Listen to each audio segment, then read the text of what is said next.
Alright. Welcome to Sideboard MTG. My name's Eric, and today I've got a green, black, or Golgari deck for you. This is Explorer's Citadel.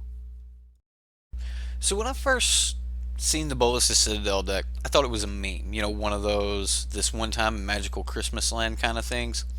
But then I played the deck a little bit more and started really liking the deck. Let's take a look at Bolas' Citadel is a 6-mana artifact.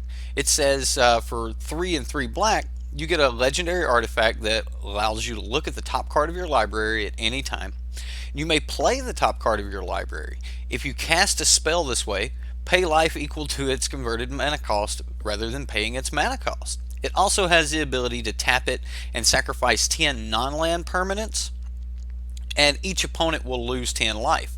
So in order to break the card, we kind of need to be able to gain life for the converted mana cost of each spell, making spells that give us 3 life back but only cost, say, 2 converted mana cost net us a little bit of life, allowing us to continuously churn through our deck.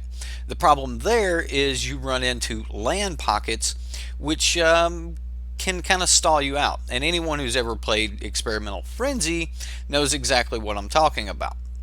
So the big deal with this card is a lot of people have learned new ways to continue to get through those land pockets in these type of decks. Let's jump over to MTGO and we'll talk about those. Bolas' Citadel actually has a lot of problems if we want to be able to break the card. For one, it's a 6-mana card, so we have to survive long enough to be able to cast it. It requires 3 black mana, which on turn 6 only means 16 black sources, so that's something we have to worry about.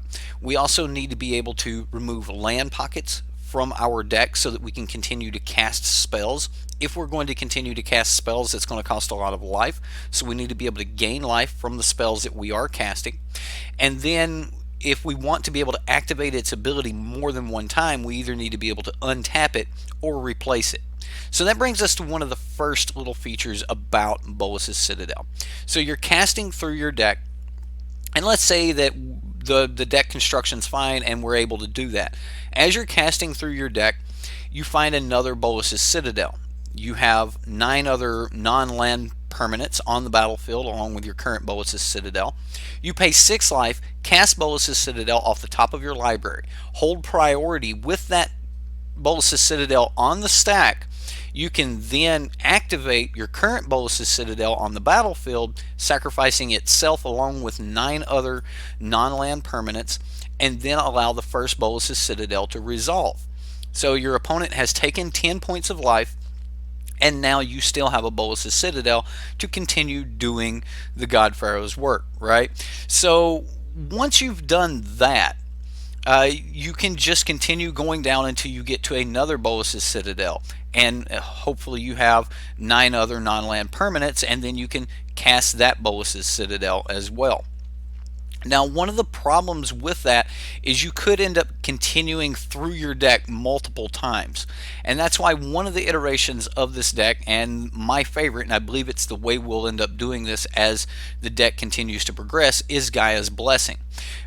Because we are dumping this into the graveyard, it puts everything in our graveyard back into our library. Now, because everything in our graveyard is more than likely a non-land permanent, that means we're not filling our library back full of lands, unless you're on the Scape Shift plan. Now, some people are trying to combat the problem of hitting the land pockets with actually using Scape Shift. So you get rid of, say, the 6 lands that you currently have, and then once you get rid of those, you pull 6 other lands out of the deck. But I wouldn't really run that with Gaia's Blessing, because that would then start to put lands back into your deck. So if you want to go the Scape Shift route, then you could take that. I'm going to stick with the Gaia's Blessing because I like the way that works. Now, other options here, for getting those permanents back is Command the Dreadhorde. We're seeing versions of this deck actually run Command the Dreadhorde, choose any number of target creatures and or planeswalker cards in graveyard, and then pay life equal to their converted mana cost and put them onto the battlefield under your control. Now, if you have cards like the Wanderer, you'll be able to use you will be able to use the Wanderer to circumnavigate the damage that comes off command the Dread Horde, so you can pull every target available from both graveyards, put them on the battlefield under your control, and you'll take 0 damage because the Wanderer prevents all non-combat damage.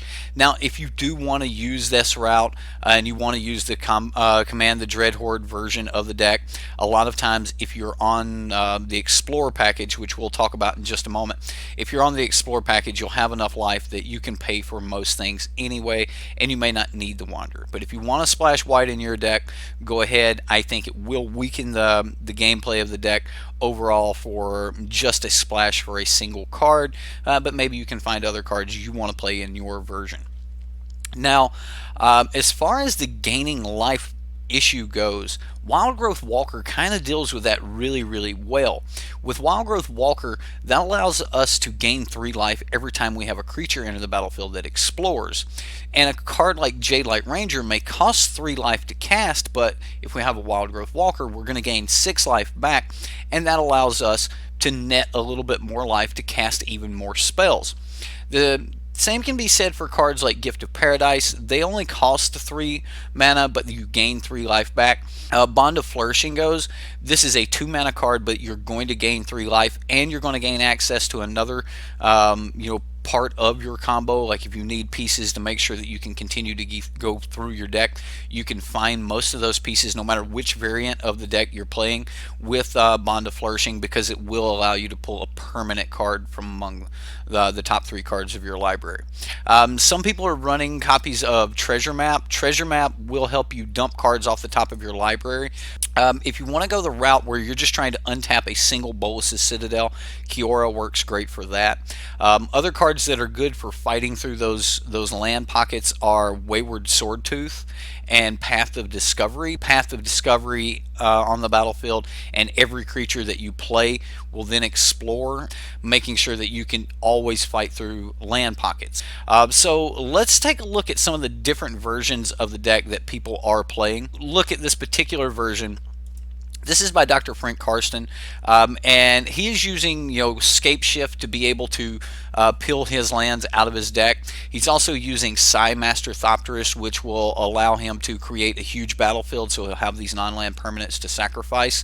Cards like Fibblethep the Lost, you are playing them from your library if you're playing it with a Bolas' Citadel. So Fibblethep the Lost will actually give you 2 cards instead of 1, so it's a pretty interesting take on the deck. If you guys want to check out Dr. Frank Karsten's article on this deck, he does go deep into making this particular version along with his version of Explorer, which I have right here. Again, he's on the Scape Shift plan to be able to pull these cards out of his deck. We see a lot of people actually running cards like Treasure Map in variations of this deck. Treasure Map is showing up. Most people are running Bonds of Flourishing and Gift of Paradise. A lot of people are really on to the Path of Discovery. Some people are running 4 copies of this. When you get into the Abzan versions of the list, again, the Abzan versions are only white really for the Wanderer because they're wanting to run the Command the Dread Horde version of the deck. And personally, if you look at this deck a lot like the KCI deck, which was a combo deck where 1 card comboed with the rest of the deck, which is kind of how this played. If you go back and watch some of the videos from Matt Nass and those guys that worked on the KCI deck a lot, they talked about the Hangerback Walker version of that particular deck being the training wheels, because once you get this deck going off, you no longer need cards like Command the Dread Horde. You'll be able to completely cycle through your deck over and over and over. Now you'll notice that in this variant of the deck, and we have Command the Dread Horde, we don't have Gaia's Blessing.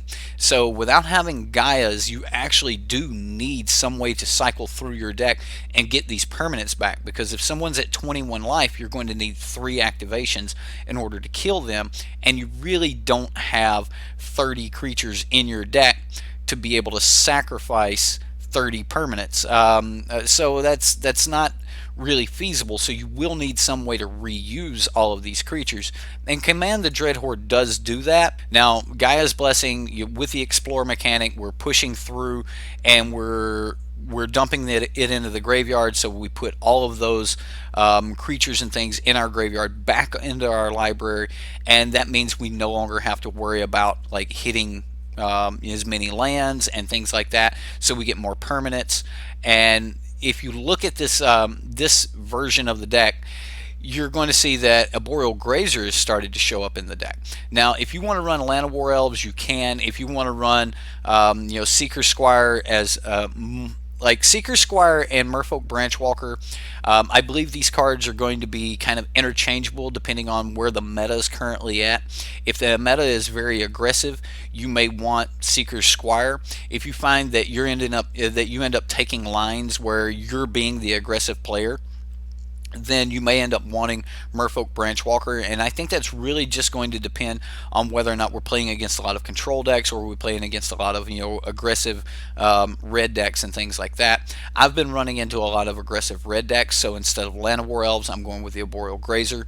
This also helps with flying creatures, helping stop Siren Storm Tamers for getting in for damage, helping stop cards like Thief of Sanity for getting in for damage, which is really huge actually. So Arboreal Grazer is really good in the deck. Wayward Swordtooth, even though he's great once you start going off to help you get through those land pockets, he's also not 100% necessary. So I peeled back on some Wayward Swordtooths. In fact, let's just jump down to my Golgari Citadel deck, and I'll talk about where I come up with some of these cards. Now, as soon as you make the decision that you're on the Gaia's Blessing plan, you know that you have this plan of you're going to have the ability to completely rotate through your deck multiple times. No matter if you spend a card or if you don't spend a card, that card will end up back in your library at some point, and then you will be able to recast that card. That makes cards like Assassin's Trophy really powerful, because you can destroy any permanent an opponent controls over and over and over. And because of the setup of this deck, you do not actually draw cards other than if you cast Gaia's Blessing. So once you start going off, you'll actually never cast Gaia's Blessing, and when you see it, you just mill it to the graveyard with your Explorer mechanics, and your deck will reset. So that allows you, infinite Assassin's Trophy once you start going off, because at that point you can rotate through Bolas' Citadels, sacking Bolas' Citadels with the new one on the stack, continue going through, hit a Gaia's Blessing, put your Bolas' Citadels back in the library, and then continue to do it. So you will be able to do this for no matter how much health your opponents have. So I did not shy away from Bond of Flourishing. I'm keeping my Bond of Flourishing. I did cut back on the Wayward Swordtooths. I did cut back on Path of Discoveries instead of running 4-ubs. I am going to stick with a Arboreal Grazer. Again, if things shift, if this Jeskai Super Friends deck and we get more Super Friends decks to pop up, I may want to put more pressure on. So you may see me run more Merfolk Branchwalkers. However, right now in a world of 1/1s where people are creating all these servo tokens off of cards like Saheeli and things, I personally think that a 1/2 is king, whereas a 2/1 is just a warrior going to die. So do think about that. These cards are very similar. However, they're just kind of opposite as far as their power and toughness. I do also want to mention that the deck has a lot of black sources in it, so the more Seeker Squires you put in your deck, the more likely you're going to be able to cast spells when you have that double black starting hand. As far as Doom Whisperer goes, I actually got this card from Jeff Hoagland. He was the first person I seen play Doom Whisperer in the deck, and upon seeing it, it did actually take the spot of a card that I had in this place, which was Vivian of the Wilds. I will talk about Vivian really quick here. Vivian gives your creature spell flash, and when you have flash on your creature spells, you cast a Jadelight Ranger and you've got, say, a Path Discovery on the battlefield, which happens often. You'll cast a Jadelight Ranger. You can then pick which way you want those triggers to go. So let's say we put the Path of Discovery trigger on the stack last, so it resolves first. We resolve it and we see a creature there. We can then go ahead and cast that creature and save the next 2 explorers we have. Whereas If we were not able to cast that creature and we wanted to leave it on top, we would then have to burn through the two Jade-like explorers as well, leaving that creature on top. So those are explorers that we would not get to use. Whereas with Vivian, Champion of the Wilds, we could go ahead and cast that creature off the top and then get the explorers from the Jade-like Ranger, which would help us get through more land pockets. And there are situations where you can build up and have 10 or 15 explorers on the stack that you're just waiting to use, knowing that there is no way at this point that you can fail, because you have all these explorers. You're guaranteed to get through all of your land pockets. So Vivian is actually really helpful in this deck. I also went with a lot of Duress and Kitesail Freebooter type effects. Duress and Kitesail Freebooter are going to be your ways to avoid the control decks from being able to have cards that will destroy your Bolas' Citadel.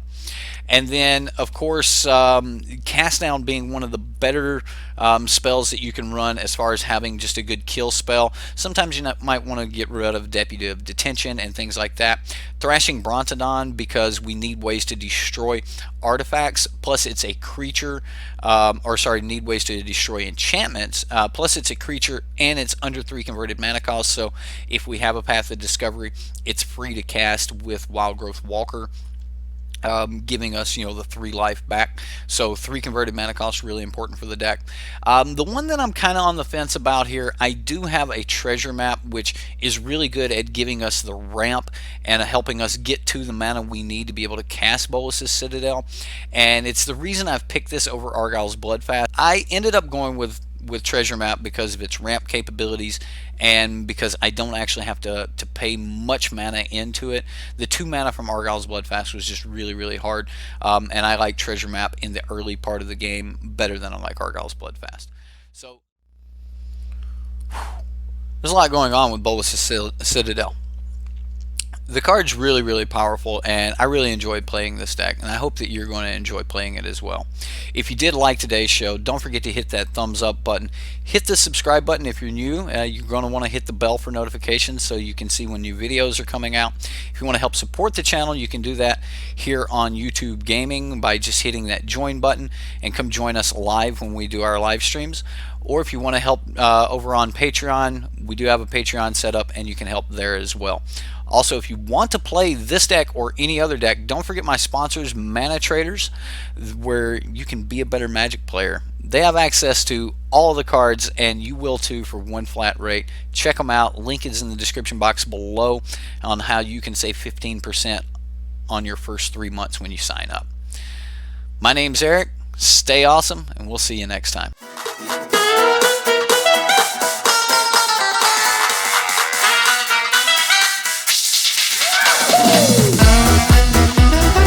So that's my 75. So that's Bolas' Citadel. This is my 75. I hope you like the deck.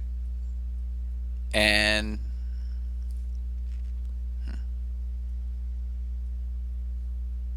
so that's my 75. You can find the link in the first. So that's my 75.